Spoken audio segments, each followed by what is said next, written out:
Welcome everyone to this brand new collab story with Professor Chimp. What if Goten and Trunks were born early? I thought this was very appropriate to put out now, especially since Goten and Trunks finally have new redesigns for Dragon Ball Super Hero. This story is really fun, because these two are some of my favorite characters, and having them way earlier in the story makes for some fun scenarios. So, let's check it out. Age 762. Goku and his friends had just finished defeating the invading Saiyans, and while Goku's recovering from his injuries at the West City Hospital, Chi-Chi arrives a few days earlier than intended. Chi-Chi gets angry at Goku for hurting himself and gets really emotional, starting to cry. Goku tries to tell Chi-Chi that Gohan can defend himself, and that it's up to him to protect Earth and her. Chi-Chi sighs and nods, looking up at Goku, remembering just how much she loves him, his kind, simple nature. The couple embrace, one thing leading to another, and before they know it, the hospital staff is kicking out the half-dressed Chi-Chi. And remember, Goku wasn't a full body cast. As the Z-Fighters' adventures continued, Vegeta has an encounter with Zarbon in front of Bulma. The lieutenant realizes just how powerful Vegeta is compared to him, and he attempts to take Bulma hostage. Vegeta doesn't care about Bulma's life, and he simply blasts Zarbon through the chest, just narrowly missing Bulma. The woman accidentally labels Vegeta as a hero, completely falling in love with him much earlier than in the regular story. Thus, Vegeta and Bulma get together much earlier than in canon, and this leads us to the present, where Chi-Chi and Bulma announce two huge surprises. They are both pregnant, giving birth to Goten and Trunks, respectively, with Goten being just slightly older than Trunks. A year after Goten and Trunks' birth,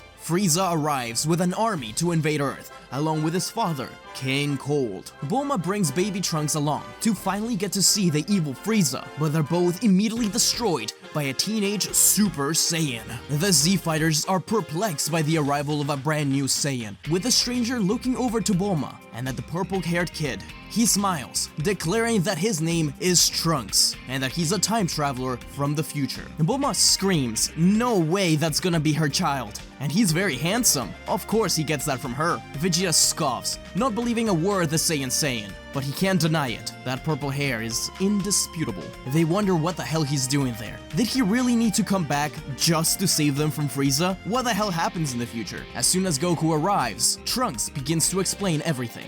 3 years from now in an island south of West City, 2 androids will attack.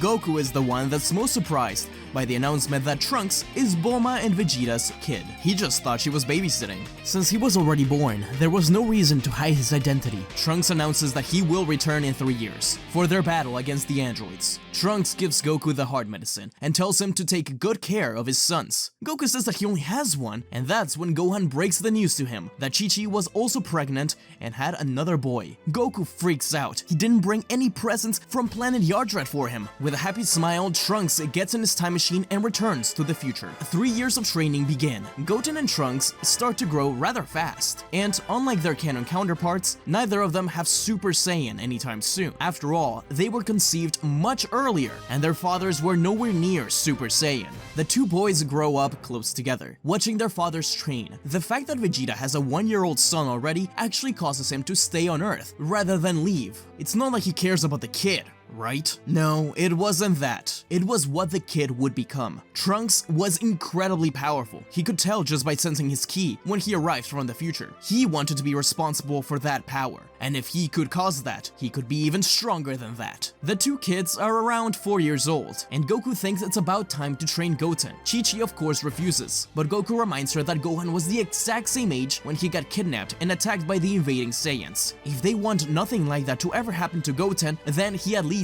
needs to know how to defend himself. Chi-Chi finally agrees, allowing Goten to train alongside Gohan. With Goku and Piccolo as teachers, Goten enthusiastically starts his training. Even Chi-Chi joins in at times, while Gohan helps his brother as much as he can. Personally, Gohan thinks that Goten could be even stronger than both his father and himself, but Vegeta had different plans for Trunks. In fact, he started training him as soon as he started walking. Although Bulma reprimands Vegeta at first, he tells her that the earlier the Saiyan trains, the better warriors they'll become. Bulma makes Vegeta promise to never go overboard, and forbids Trunks from using the gravity chamber. Even so, Trunks gets a much harsher training than Goten. The Sun and Brief's families would visit regularly, so that Goten and Trunks could play together, while Vegeta and Goku sparred. Because of that, Goten and Trunks are not only best friends, they are brothers, and above all, rivals. Age 767. When Goten and Trunks are around 4 years old, the Z Fighters gather together to confront the androids. Bulma and Chi-Chi arrive with their 2 kids, and though the kids try to convince their dads to let them join, Chi-Chi and Bulma are completely against it. It's way too dangerous. They only recently learned martial arts, and above that, it was only to defend themselves, not to fight androids and seek cheap thrills. Goku chuckled, telling the kids to listen to their mothers. They will have their chance soon. Thus, the android attack began, with the Z Fighters flying over to them, trying to find them with no key signature. The 2 boys managed to save Yajirobe, whose flying car got shot down by the androids. Trunks tells Goten that they should go into the city immediately and find those dumb robots. Goten isn't too sure. His dad did tell them to stay put, but Trunks whispers to him that they've gotten incredibly strong since they started their training. Yet, they're still doubted. If they take out the androids before the grown-ups, then they won't be doubted anymore.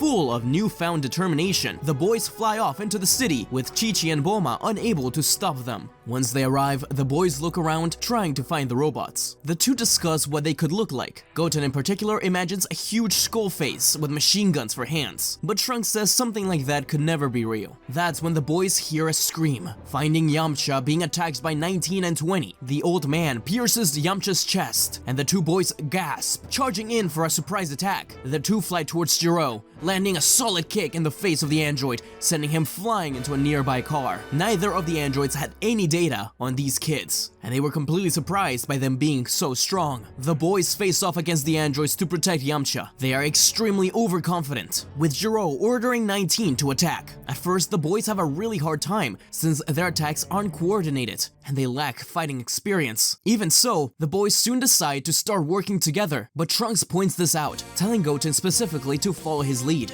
Thus, the boys start to work together a lot better, and actually force 19 into the defensive. Jiro's getting annoyed. They don't have time to play with these dumb kids. But that young one, he really looks like the guy they're looking for.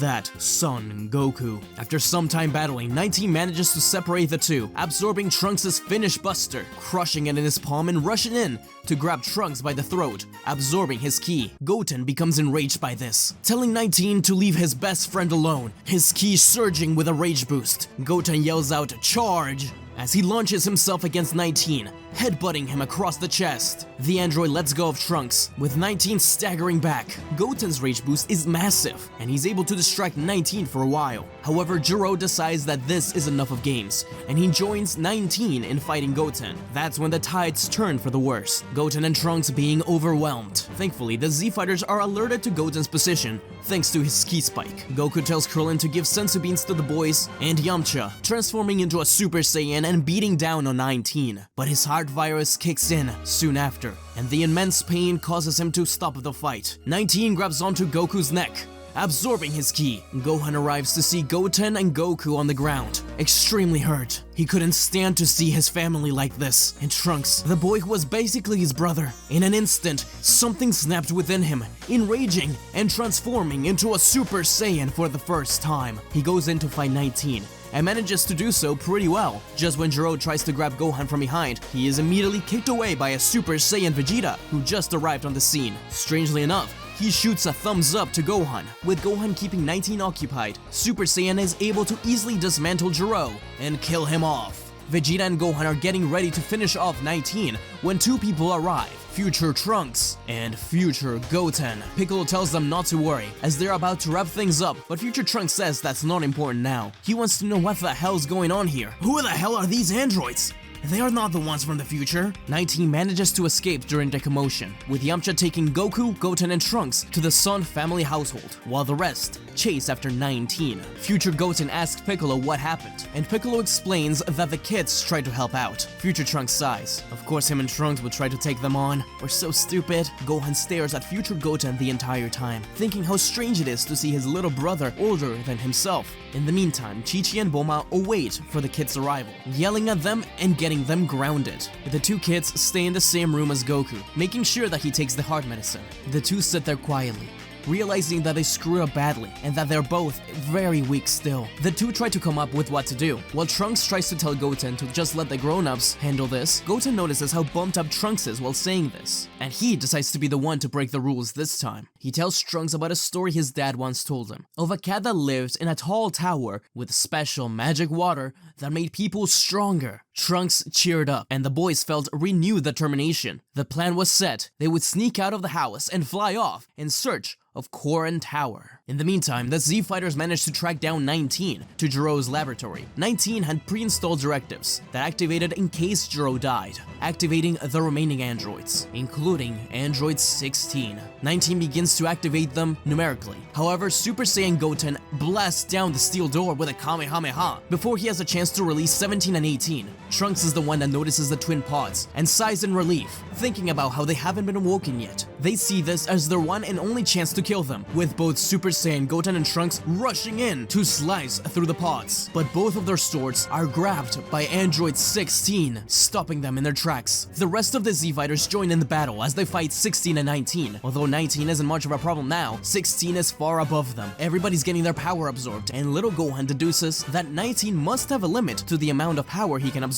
Future Goten, Trunks, Gohan, and Piccolo perform a quadruple Masenko, which 19 begins to absorb, but they don't let up. 19 starts to steam, malfunctioning, realizing that he's being overloaded and overheated with power, until finally he explodes in a massive eruption of ki. It incinerates him and the rest of the lab. At first, the Z Fighters think they had actually won, until they see 16 with the two pots, opening them up. 17 and 18 had been awoken.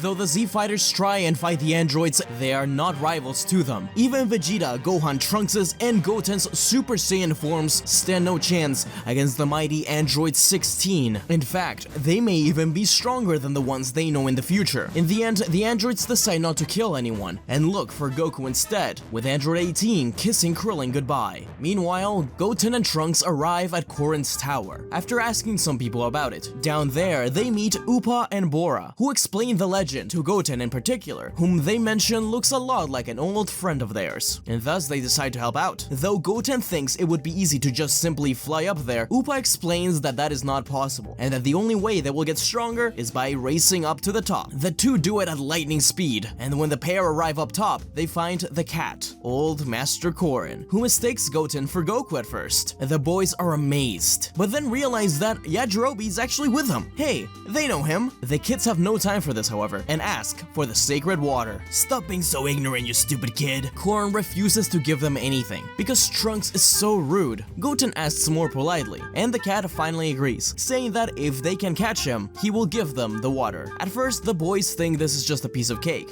since they're so strong and fast. But they actually realize that they're having a hard time trying to catch him. Korin taunts the boys, saying that being tough and fast means nothing if their moves are sloppy and above all, predictable. The boys end up chasing after Korin for a bit, until they finally come up with a plan. One of them distracts Korin, and the other grabs the water. They do just that and manage to catch the cat. The boys celebrate and ask for the sacred water. Korin ponders to himself, thinking about what to do next. He could give them regular water like he did with Goku long ago, but they clearly came here for a reason. He knew that something was going on down there and they wanted to help out. So, the ultra divine water it is. They could survive it, after all, Goku did. Korin warns them that it could either kill them or make them more powerful. And though Goten is nervous, Trunks calls him on his bluff, drinking the water. It tastes disgusting, and Trunks pretends to be dead. Goten freaks out until Trunks wakes up laughing. Goten still thinks he's a zombie, but eventually he comes down. The two drink the water, surviving and gaining a considerable power boost. The boys start to get hyped up about their new gains when they suddenly feel something in the distance. It's a lot of different key signatures. Piccolo, their parents, Krillin, they're over a city. It seems like there's a bunch of key signatures disappearing. The boys think it could be the androids doing, and that their parents must be there already trying to help. They're eager to prove that they're not kids anymore, and fly towards the key signature. Korin wishes them luck as he prays to Kami to watch over them. Finally, the kids arrive over at Ginger Town, where they find an empty city filled with clothes scattered throughout. Goten is scared, reminding him of something he saw on TV once, The Walking Dead. But Trunks tells him to calm down,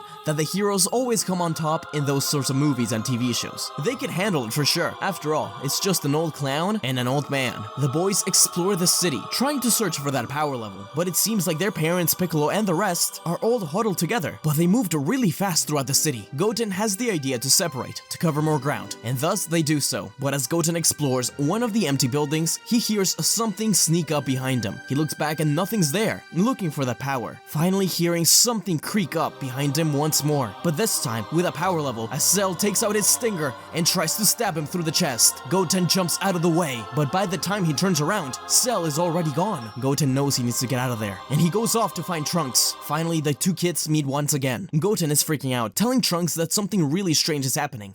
But Trunks doesn't believe him, until a blast comes crashing down right next to them. They know they are being hunted down, running through the city, trying to avoid the monster. But every corner they turn, it seems like he's there. The two are scared. Finally, they hide, coming to terms with the fact that they will have to fight this thing, whatever it is. They hear Cell's footsteps, stepping towards where they're hiding. After a big sigh, the two jump out of the dumpster they were hiding in and fire a dual Kamehameha. Cell is actually caught by surprise. Their power doesn't compare to Cell, even after their power-up. But Goten chastises Trunks after he rushes in first, asking him.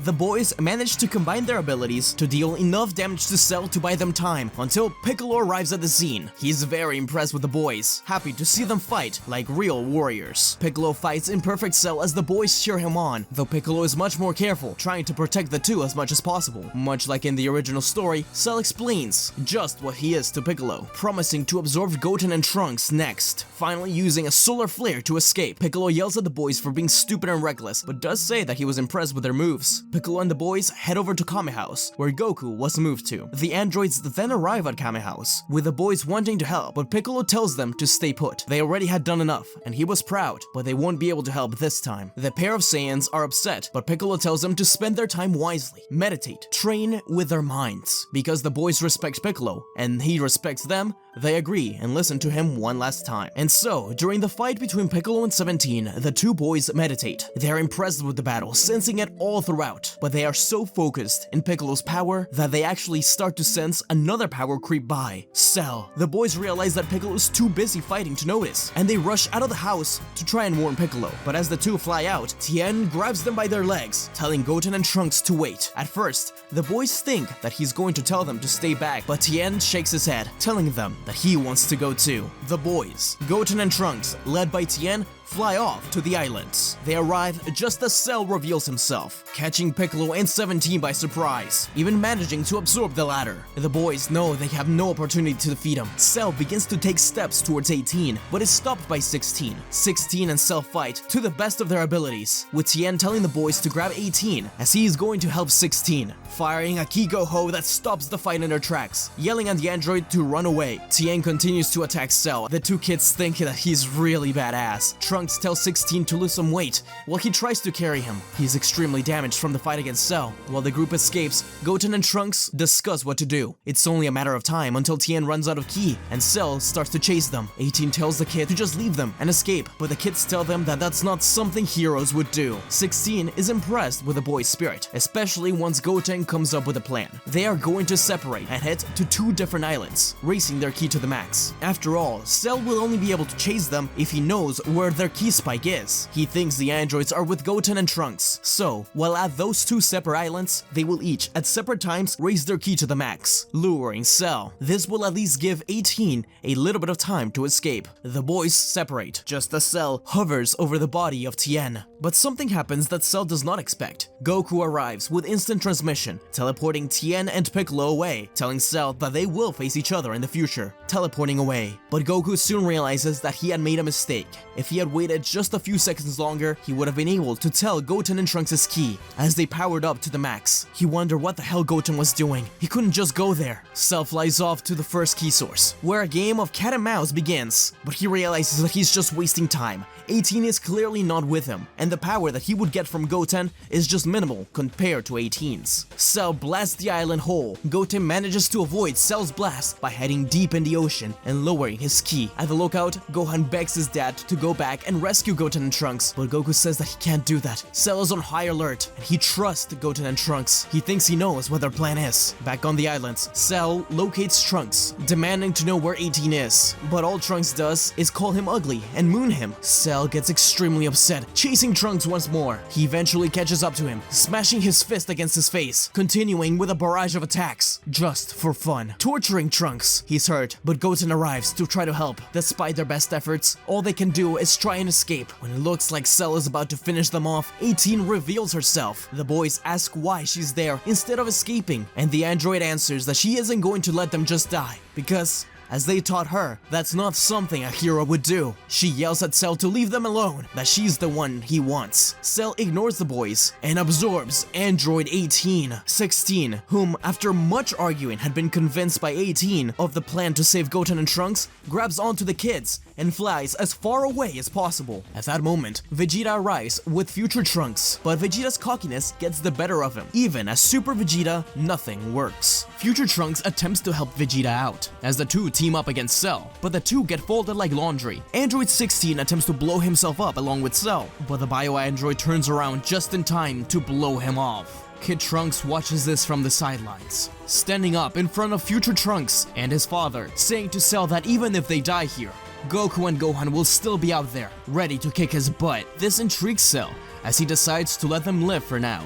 If Goku and his brat are really out there getting stronger, then they might be a worthy challenge. Cell flies off to announce the Cell Games, with Kid Trunks thanking Future Trunks for coming to save them, but the older Trunks thanks him for saving them and stalling Cell. The team arrives at the lookout, just as Goku exits the time chamber with Future Goten. Everyone is worried about Cell, but Goku says that it'll be fine. Goku takes a break for the day before entering the time chamber with Gohan, since he thinks he has just as much potential, if not more so, than Future Goten. During their first week of preparation, the time travelers decide to take their past counterparts into the time chamber together and help them out ahead of the battle. Goten and Trunks are motivated after a huge pep talk from their future selves, when Future Goten tells them that if they don't take this training seriously, their families will die like they did in the future. The boys ask the teens what happened in the future, and they learn the backstory, much to their sadness. When Goku died of the heart virus, the androids soon showed up, killing the Z fighters. All that was left was Chi-Chi, Bulma, Goten, Trunks, and Gohan. Gohan trained them as much as he could, but he was still inexperienced. One day, the boys eventually learned Super Saiyan thanks to Gohan's instructions. Thinking that they are strong enough now to take on the androids, the boys seek them out when they start attacking the city. It is this overconfidence that was their downfall, as the twins defeat them. Before they are killed, Gohan arrives to save them, but he dies in the process. Seeing their beloved master die for their mistakes makes them keep the guilt with them to this day. Meanwhile, in the time chamber, the kids master Super Saiyan, and their future counterparts have gotten stronger, though they realize they may be something beyond Super Saiyan. During the 10 days of peace, Goku and Gohan continue to train in the time chamber, as well as hang out, relaxing for a few more days. Goku mentions to Goten just how proud he is of the two kids. Their plan was genius. Eventually, the Cell Games begin, with Goku fighting Cell, and though they're stalled for a bit by the introduction of Mr. Satan, Goku is the first one to enter the ring. And much like in canon, Goku fights Cell, followed by Gohan. The boys cheer them on, but it's clear that Gohan is not letting his rage explode. Cell creates Cell Juniors, using them to beat up the Z fighters and anger Gohan. Goten and Trunks struggle against their opponents, but not nearly as much as the Earthlings. The two boys team up against one Cell Jr., and to everyone's surprise, they actually manage to defeat him. As Cell continues to torture Gohan, the bio-android begins to explain just what happened in his timeline, how he killed Trunks and Goten, how he enjoyed watching the life leave Goten's eyes, and how sweet the cries of Chi-Chi were. That's when Gohan finally snaps, turning into a Super Saiyan 2. In a flash, Gohan defeats all of the Cell Juniors, kneeing Cell in the gut in order to make him throw up Android 18. The sore loser tries to blow up Earth, but Goku will not let this happen, teleporting to Cell and looking back at his boys, Goten, Gohan, and Future Goten. He tells them that he's very proud, and that it is up to them now to protect Earth, to take care of their mom. Goku teleports away, taking the exploding Cell into King Kai's world. Back on Earth, the heroes mourn, but realize that there's a large power level growing around them. That's because Cell begins to regenerate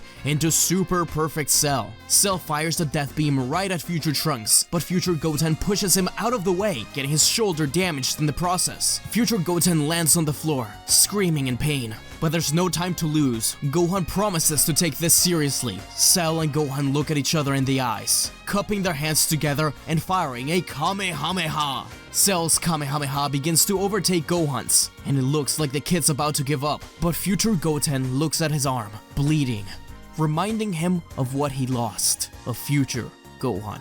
He may not have been able to save him, but he will save this younger one.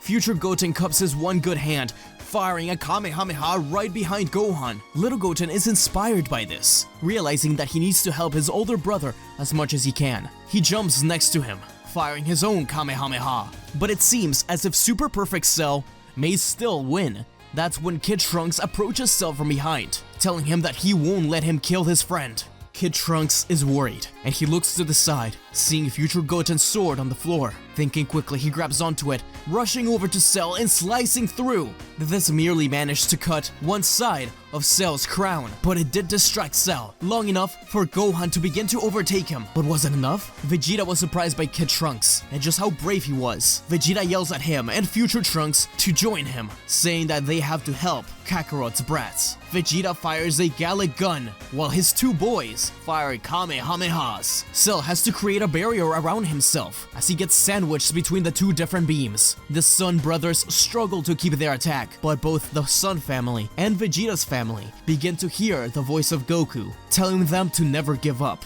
telling them that he believes in them. The roar of an Ozaru is heard as Cell's android barrier begins to crack. They break through the barrier, the two beams clashing against each other and exploding in a blue and purple light. The two teams let their beams dissipate, tired, but happy that finally Cell has been defeated. The day is saved, with the Dragon Balls gathered once more to bring everyone killed by Cell back to life, including the androids. At first, Goku tells them that he wants to stay dead, but Kid Goten begins to cry, saying that it's not fair. He wants to see his father back. After all, he promised to take him fishing one day. Goku thinks to himself for a moment, as he realizes that he honestly does want to come back home. Whatever enemies there's out there, they can take them on. Goku decides to compromise, and tells Goten that he'll be back real soon. He heard there's a tournament happening in the other world, and that he wants to join. But after he's done, they can wish him back, making everyone happy. 17 and 18 get their bombs removed, with actually both of them showing up at the lookout. The two thank everyone,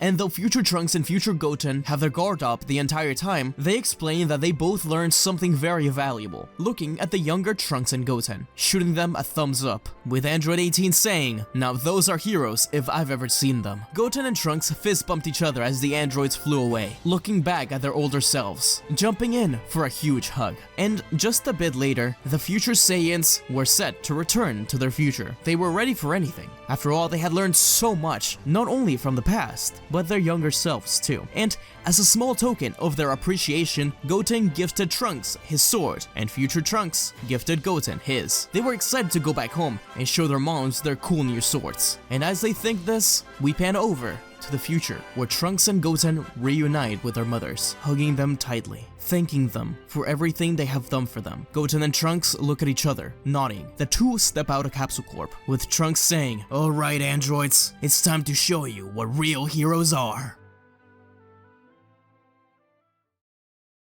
Thank you so much for watching, everyone. Part 2 is out right now over at Professor Chimp's channel.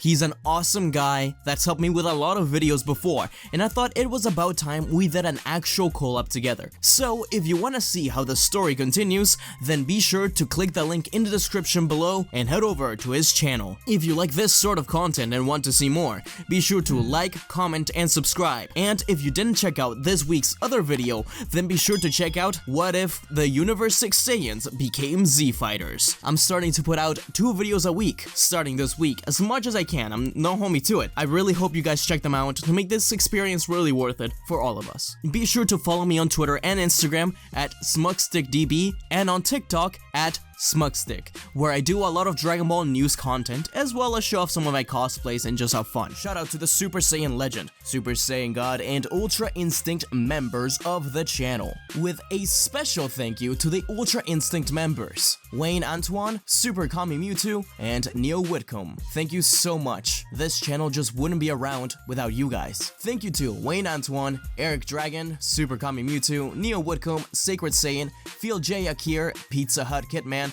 Orlando Castellano, Hannah Rowan, Sir Justice, The Real Samuel Randall, and Zachary Croy. You guys rock. Also, before I forget, we have a shop now that's linked in the description below. There's some merch there that supports the channel and gives you some cool swag. Anyways, this has been your boy SmugStick, and until we meet again, see ya!